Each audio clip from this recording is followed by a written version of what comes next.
का और हर जातियों के गरीब लोगों का है, ऐसा विश्वास मेरा आज आपकी संख्या के आधार पे यहाँ मजबूत हो रहा है। मैंने बहुत सारी समस्या आपकी सुनी, वक्ताओं के माध्यम से मंच पे मैंने बहुत सारी समस्याओं को जाना और एक बहुत बड़ी संख्या यहाँ माताओं बहनों की भी है जो बड़े लंबे समय से जिम्मेदारी से इस मंच की तरफ देख रही हैं। बहुत बड़ी संख्या में नौजवान और जिम्मेदार लोग भी पहुंचे हैं।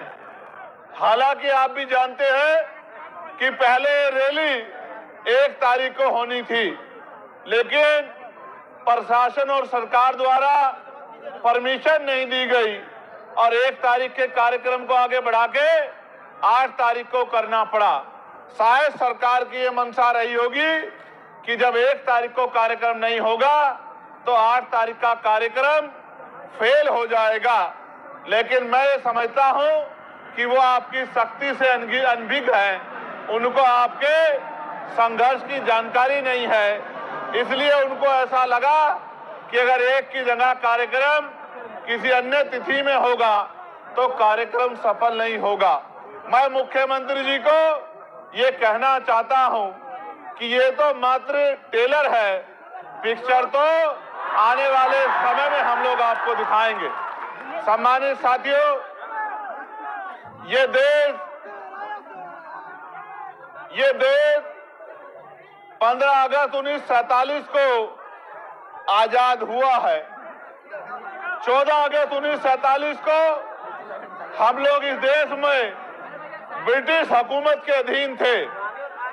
ब्रिटिश हुकूमत के अधीन होने के कारण इस देश में बहुत सारे हक अधिकार हक वंचित समाज के लोगों को नहीं थे।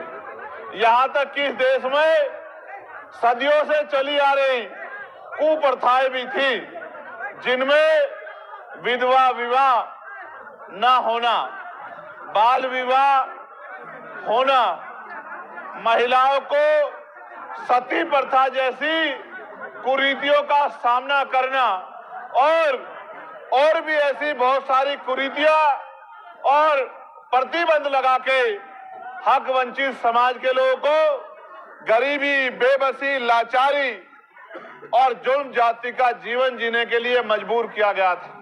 ये बात मैंने आपको इसलिए बताई कि आज भी आपकी समस्याओं में ये समस्याएं प्रमुख हैं कि रोटी, कपड़ा, मकान जो बुनियादी जरूरत है, खाने के लिए रोटी, पहनने के लिए कपड़ा, सर ढकने के लिए छत, पीने के लिए साफ पानी और आत्म सम्मान का जीवन, ये बुनियादी जरूरतें हैं। 75 साल की आजादी के बाद भी आज तक सरकारें अंतिम व्यक्ति को रोटी, कपड़ा, मकान, अच्छे कपड़े और पीने के लिए पानी की व्यवस्था कराने में कामयाब नहीं हो पाई।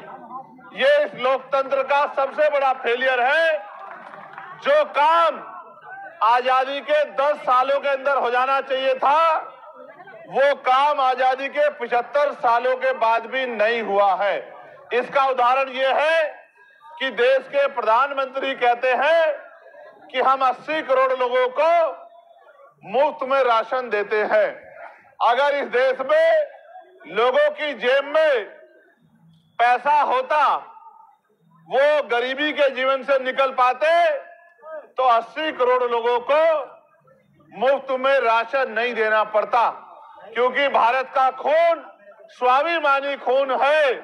ये हाथ फैलाने में नहीं, मजबूती से संघर्ष करने में भरोसा रखता है, लेकिन इनको मजबूर किया गया है हाथ फैलाने के लिए, सिस्टम बना के किया गया है। मैं इसलिए आपसे कह रहा हूं और मैं तर्क के साथ आपको कहना चाहता हूं, मीडिया भी इस बात को दिखाएगा कि भारत के साथ साथ कई ऐसे अन्य कंट्रियां भी हैं, कई ऐसे देश भी हैं जो भारत के समकालिक या भारत के बाद आजाद हुए, और आज उन देशों में जाके देखोगे तो आपको एहसास होगा कि वो भारत से लगभग 50 साल आगे चल रहे हैं। जब एक समय पे आजाद हुए देश अगर बहुत दूर ना जाके यही चाइना को देखा जाए, भारत की इकोनॉमी, यहाँ के नेतागण 5 ट्रिलियन बनाने की बात करते हैं। अगर हम चाइना की इकोनॉमी से उसकी तुलना करें तो हम 1/4 पर भी नहीं पहुंच पाए हैं।